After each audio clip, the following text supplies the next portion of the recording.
Hi, welcome to the video. So today I'm going to do a deep dive into major 7 chords. So I'm going to show 28 different fingerings for movable major 7s. This way each one of these shapes can be used off any note or in any key. And they will also have options where you can add in extra notes. So you can download the tab on my Patreon page, and it's free, links in the description. I definitely recommend doing so, because on this I'll show the intervals for each chord, where the root is, the 5th, 7th, 3rd, what the names of the notes are. The circle notes will be the optional notes that you can play, and then the fingerings. X's will be muffled notes or notes that aren't being played. And there'll be 2 pages of this. So I'm going to start off with some of the common ones, and then I'll go with some of the more uncommon ones. If you're new to major 7s, just pick a couple of the common ones to play and start with that. If you've been playing for a while, just find whichever ones you like the sound of and you think the fingerings look easy enough and go with that. There are other possibilities on these. I left off some of the ones that I felt were too painful or too great a stretch to make them being very practical. But the number I have here is actually, when I looked at my Maj7 Encyclopedia of Guitar Chords book, I have more than twice as many major 7 fingerings as what they have in that book. So it's actually more fingerings than a lot of the chord encyclopedia books. So it gives you plenty of options. All right, now I'll also demonstrate some of these in open position. Every one of these can be moved to open position.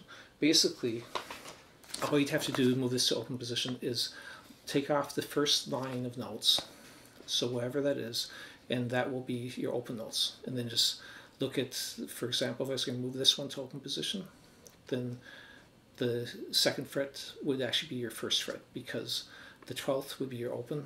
And you'll see, I'll demonstrate like the first dozen or so of these in open position also. But the open positions will be easier. Now another thing you can do with these is, if you want even more variations, is on a C major 7, the notes are C, E, G, and B. So you actually have the 1st, 2nd, 3rd, and 6th string are E, B, G, and E. So any of these chords that's not playing one of those strings, you could add an open note. In fact, if you want a super easy fingering, all you'd have to do is play the open G, B, and E and add a C note to it. And that's a C major 7. And you can put any C you want. You know, it doesn't matter. Now, I'm not going to do that in this video. I'm just showing that as an option because once you add open notes, it's not movable anymore. Then it's only usable in that one chord that you're currently playing.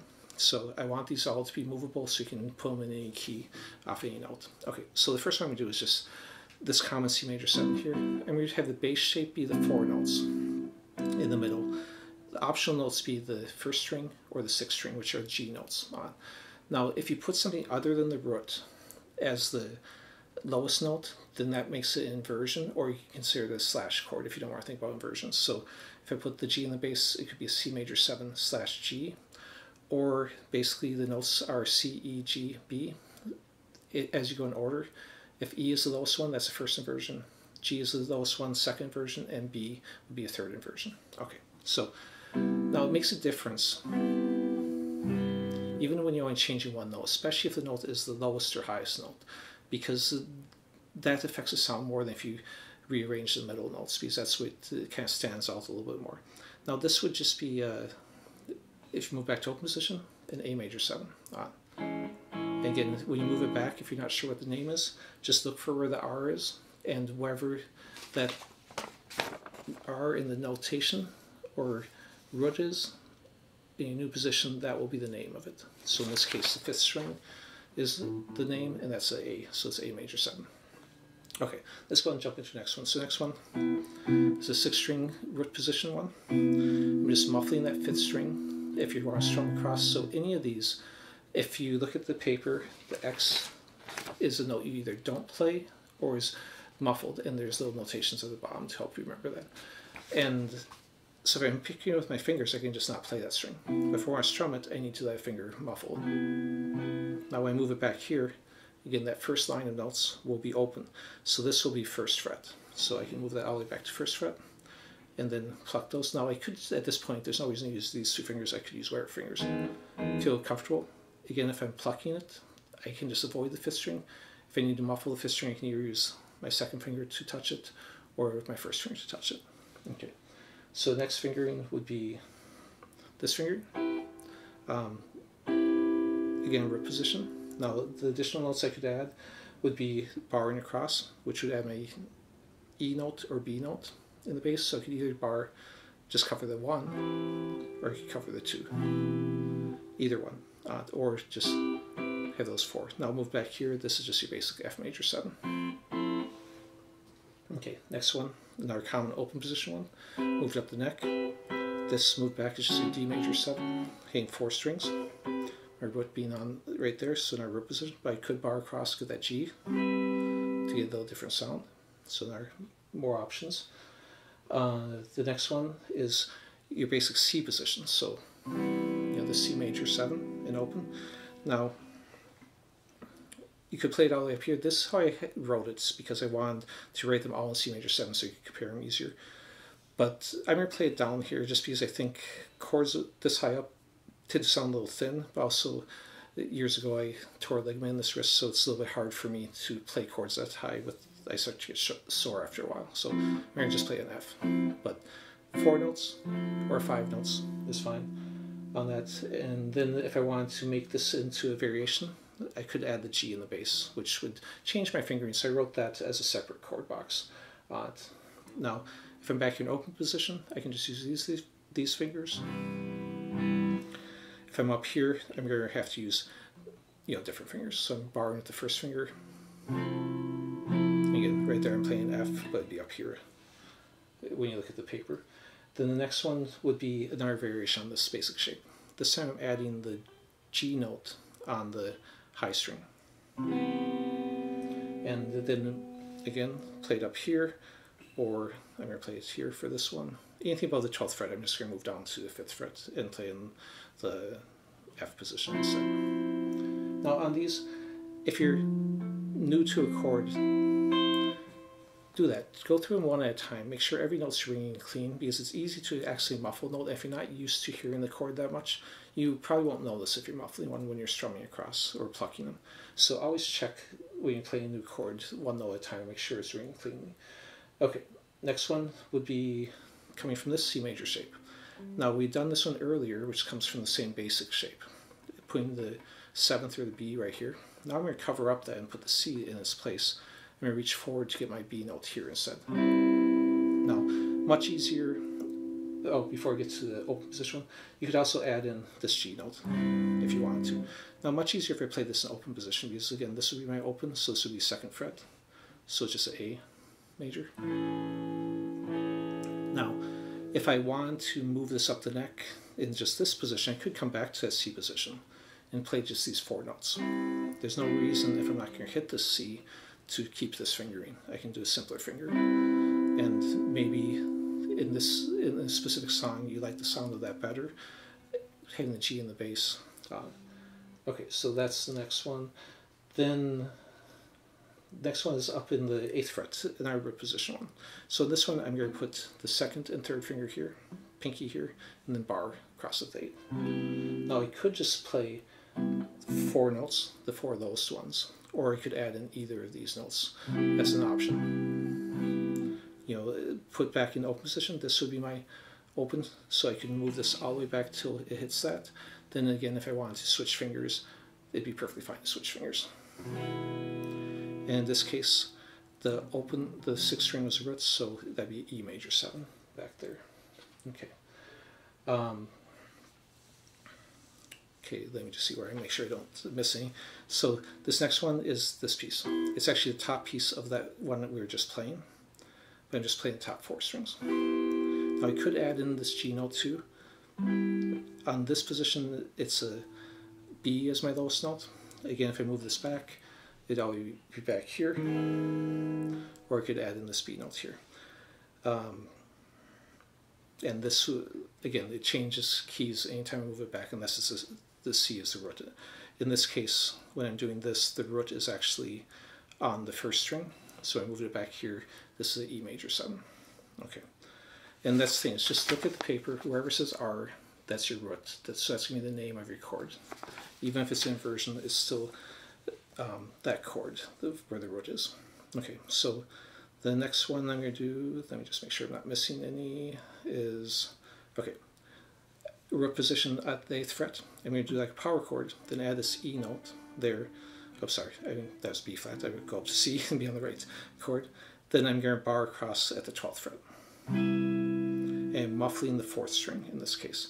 Now I could just hit the down to a B string instead of to E. Either way is fine. And that's why on the handout there I put the E as an optional note, because I already have an E in the chord.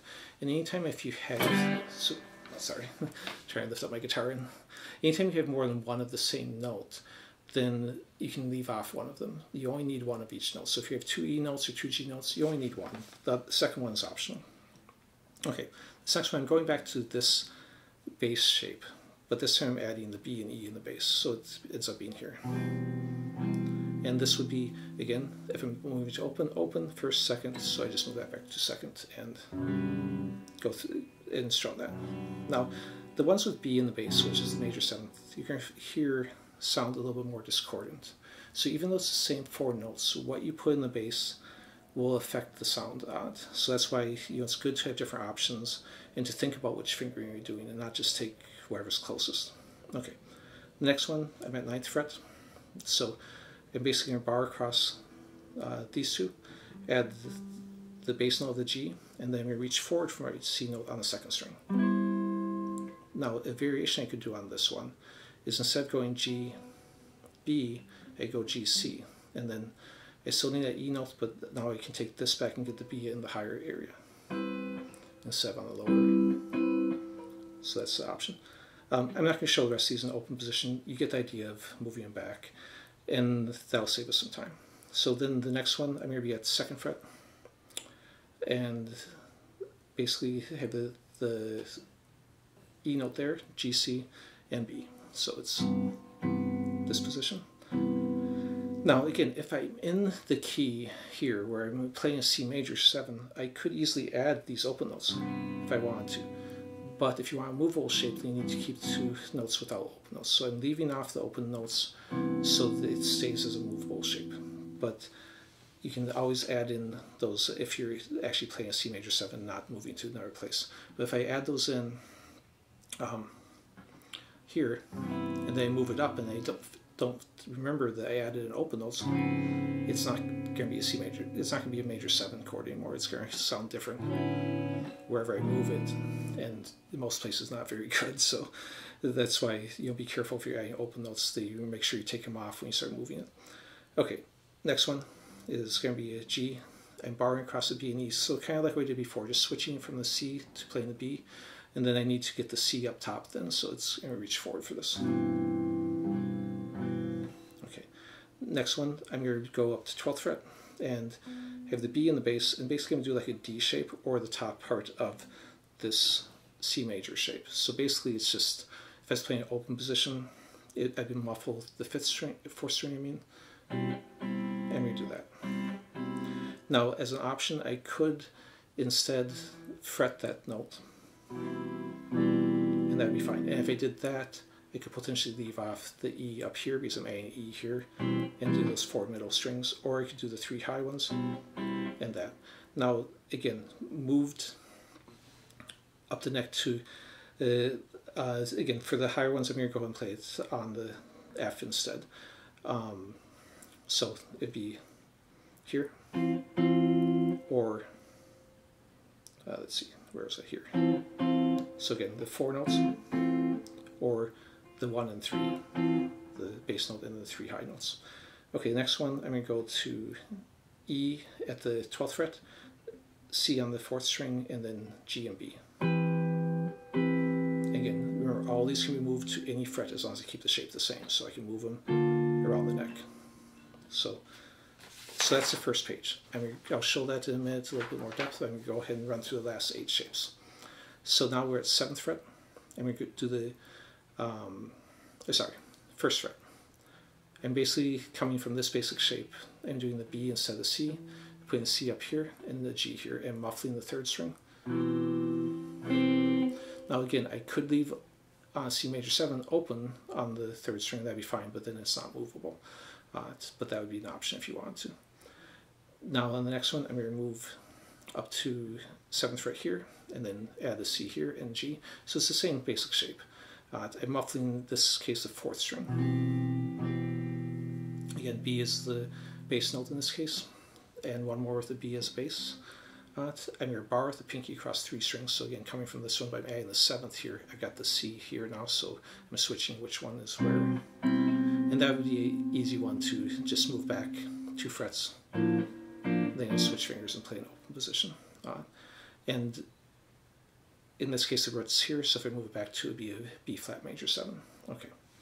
Next one, I'm going to be up here at 7 on the E. Then my root here is on the C, and I need to switch my fingers. Okay, and then I'm having my B note here and my G note here. I'm muffling the 4th string if I'm strumming across, or I'm plucking without hitting that. Okay.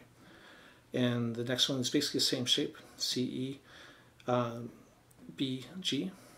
This time I'm muffling the 2nd string. I'm sorry, 3rd string. The next one, I'm muffling the 2nd string. So I was looking ahead. Okay, C, E, again, similar fingering, just played off different roots. So this one is off the C. So it's the same as the last one, but different string. But it's very similar to the other one where E was the bass note. Okay, last 2. This one bars across. I'm going to do this. This is actually the same finger I showed earlier, but I wanted to write this one separate because in this case I'm going to leave off this E note and this B note and just hit the bass note as a B, and then these 3 as the rest of the bass chord. Though I could, if I strummed across all of them, then it's the same as this one with the optional notes. Okay, and then the last one is just E, B, again, kind of a power chord shape. I'm going to switch to my 4th finger so I can free up these fingers, and then I'm going to muffle the 3rd string. And so that one's E in the bass. So let me show you these fingerings. And if you like what I'm doing with this and are interested in me doing this with more chords, try and, if you're not subscribed, subscribe, or leave a comment or like it or share it. If I know people are interested in it, I'm perfectly willing to do more chords. If I don't get much interest, I'll move on to something different. So here's the beginning of it. And I'll go and move it up a little bit. So again, I'd recommend download this. But if not, you can kind of see it right here. So again, this is the 2nd page, and then at the bottom I was just talking about what's the inversions and how you could use slash chords, kind of like I already talked about. So I'll leave it at that for this time. Hope you guys liked it, and I'll see you next time. Thanks for watching.